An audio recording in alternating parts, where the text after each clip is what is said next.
মালিকের বড় মায়ার ডাক। হযরত মুফতি শফি রহমতুল্লাহ আলাইহি বলেছেন, আল্লাহ কোরআনে মুমিনকে দুই ভাবে ডেকেছেন, ইয়া আইয়ুহান নাস, ইয়া আইয়ুহাল্লাযীনা আমানু। বলে এই দুই ডাকের মধ্যে অনেক পার্থক্য। কি পার্থক্য? বলে আমরা আমাদের সন্তানদেরকে ডাকার ক্ষেত্রেও এই পার্থক্য করি। আমাদের সন্তানদেরকে ডাকার সময়ও আমরা দুইভাবে ডাকি। এক নাম ধরে, আয় আব্দুল্লাহ, তখন সন্তান বুঝে বাবার মুড ভালো না, রেগে আছে, অজানা আশঙ্কা তার দিলে কাজ করে। আবার বাবা কখনো সন্তানকে ডাকেন, বাবা আর সন্তানের যে সম্পর্ক, এই সম্পর্ক ধরে, আব্বু, সন্তান বুঝে বাবা আমাকে মায়া করে রাখবে। বলে আল্লাহ তাআলা যখন বান্দাকে ডাকবেন, ইয়া আইয়ুহান নাস, ও মানুষ, তো বুঝে নেওয়া যে আল্লাহ নাম ধরে ডেকেছেন, মনে হয় আল্লাহ রেগে আছেন, সামনে যে কথা আসতেছে এটা কঠিন। আর যখন আল্লাহ বান্দা আর আল্লাহর সাথে যে সম্পর্ক, ঈমানের সম্পর্ক, ওই ঈমানের সম্পর্ক দিয়া যখন ডাক দিয়া বলেন, ইয়া আইয়ুহাল্লাযীনা আমানু, ও ঈমানদারেরা, তখন বুঝে নেওয়া যে আল্লাহ তাআলা আমাকে আপনাকে বড় মায়া করে রাখেন। আমি যে আয়াত পড়েছি, এই আয়াতে আল্লাহ মায়া করে ডাক দিয়ে কি বলছেন? ইয়া আইয়ুহাল্লাযীনা আমানু ইত্তাকুল্লাহ ওয়ালতানজুর নাফসুম মা কদ্দামাত লিগাদিন ওয়াত্তাকুল্লাহ।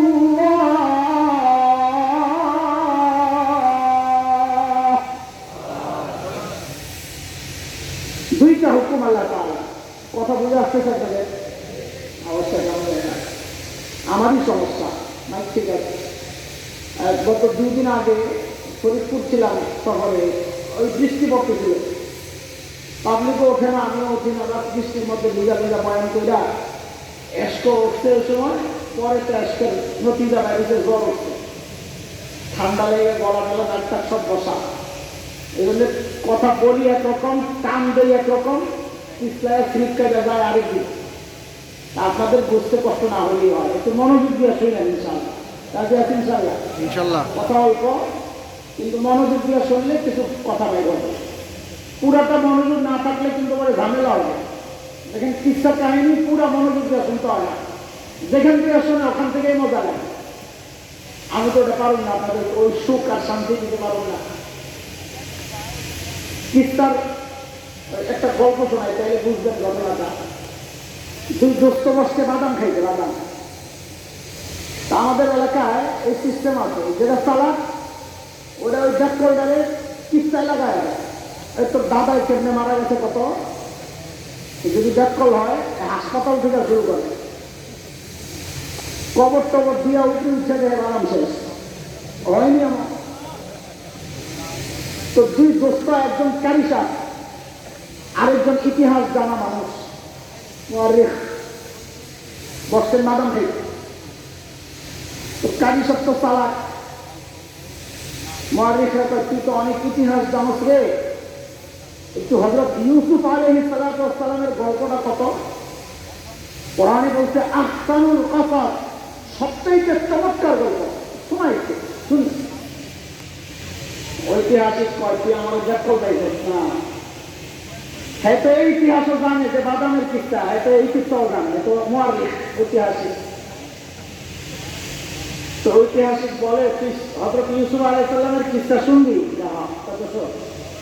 তো শোনায় ফার্সিতে। তীরবুর পাচার দাস গুমসুর বাগিয়া, এক বুড়া ছিল, ওনার একটা ছেলে ছিল, হারায় গেছিল, আবার ফেরত পাইছে। এইবার ঐতিহাসিক কয়, রেডি হও, পাল্টা হামলা। দোস্ত কারিশা, আরে আব্দুল বাসেতের স্টাইলে সূরা ওয়াশ-শামসি ওয়া দুহাহা কতদিন শুনি না। আরে তোর মতো কেউ তেলাওয়াত করতেও পারে, একটু শোনা না। কারিশা কি আর কম চালাক? কারিশা তুই যে ইতিহাস শোনাইছিস আমারে, কেরা তো আবার পুরাটা শুনবি। তো শুরু করছে ওয়াশ-শামসি ওয়া দুহাহা। কি বলে?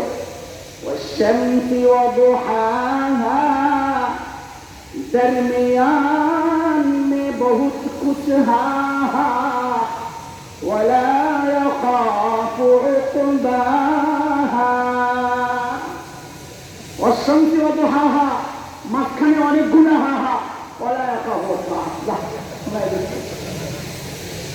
অদস্ত বলার মাত্রা হইল কিসটা শুনলে মাঝখানে তা না হইলেও চলে আগা করে মিলিয়ে দিলে হয় কিন্তু একটা বিষয়ের আলোচনা শুনলে আগা গোড়া মাঝখানের সব বুঝতে হয় রাজি আছেন ইনশাআল্লাহ ঘুম আসে নাই তো কে কি ঘুমাইছেন একটু হাত তোলেন তো দেখি আল্লাহু আকবার মাশাআল্লাহ আপনি একজন হাতে ঘুমাইছেন হ্যাঁ এমন হাত তুলতেছে আপনারা যখন ধরা খাইতে এমন করে না না ঘুমাই নেই তালা আশা একটু মনোযোগ আনলাম একটু মাঝখানে গ্যাপ তৈরি হলে মনোযোগ এদিক সেদিক দৌড়ায় আর আমার মতো পাবলিকে দেখলে মনোযোগ শান্তি দিতে একটু খেয়াল করেন অল্প কথায় ছেড়ে ওই আশ্রম থেকে রহমত করতেছে আমার আবার গরম বউ ওষুধের পয়সা আপনারা দিবেন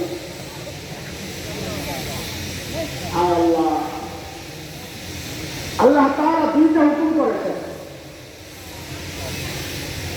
একটা হইল ও ইমানদারেরা আল্লাহকে ভয় করো এই বিষয়ে আমি কথা বলছি না দ্বিতীয় হুকুম হচ্ছে আল্লাহ তাআলা বলেন প্রত্যেকটা মানুষের উচিত তার আখিরাত নিয়ে চিন্তা করা আখিরাতের ফিকির করা যে আমার আখিরাতের পুঁজি কি আমি আমার মালিকের সামনে কি নিয়ে দাঁড়াবো যে আমি এগুলো নিয়ে আসছি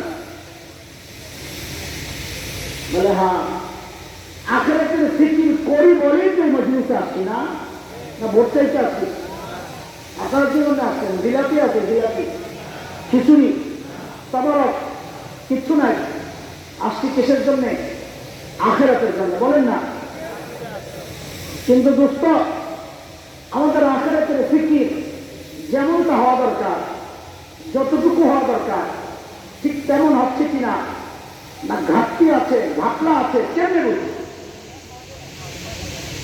তো আল্লাহ সুবহানাহু ওয়া তাআলা হযরত সাহাবায়ে কেরাম রিদওয়ানুল্লাহি আলাইহিম আজমাইনদেরকে আমাদের মডেল বানাইছেন মডেল নমুনা যে তুমি তোমার ঈমানকে সাহাবীদের ঈমানের সাথে মিলাও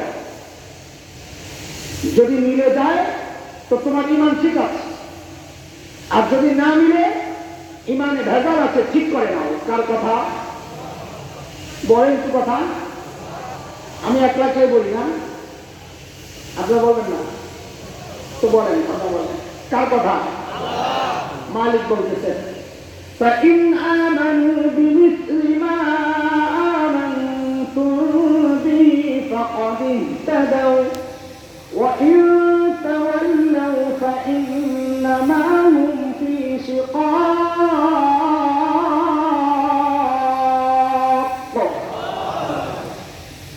বলে তুমি তোমার তাকওয়াকে সাহাবীদের তাকওয়ার সাথে মিলাও কেন মিলাবো তো আল্লাহ বলেন কারণ সাহাবীদের তাকওয়ার পরীক্ষা আমি নিয়েছি যদি তোমাদেরটা মিলে ওই পরীক্ষায় তারা পাস তোমাদেরটা মিললে তোমরাও পাস কার কথা আল্লাহ বলতেছে উলাইকা আল্লাযীনা ইমতাহানা আল্লাহু কুলুবাহুম লিত-তাকওয়া লাহুম মাগফিরাতুন ওয়া আজরুন আযীম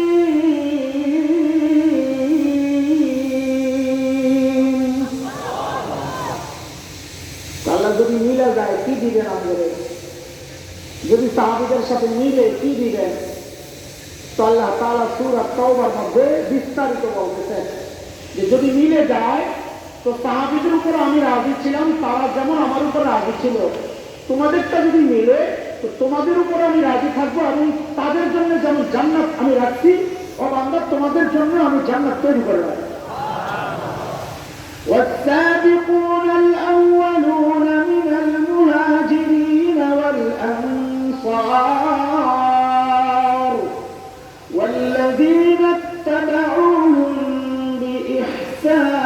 بإحسان رضي الله عنهم ورضوا عنه وأعد لهم جنات تجري تحتها الأنهار خالدين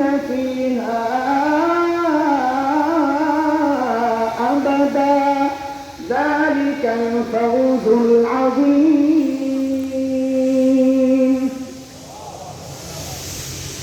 ও মুন্সিরা এই আয়াতের চমৎকার একটা জলে হাদিস বলা যায়। আমাদের কিছু ভাই আছে না নিজেদের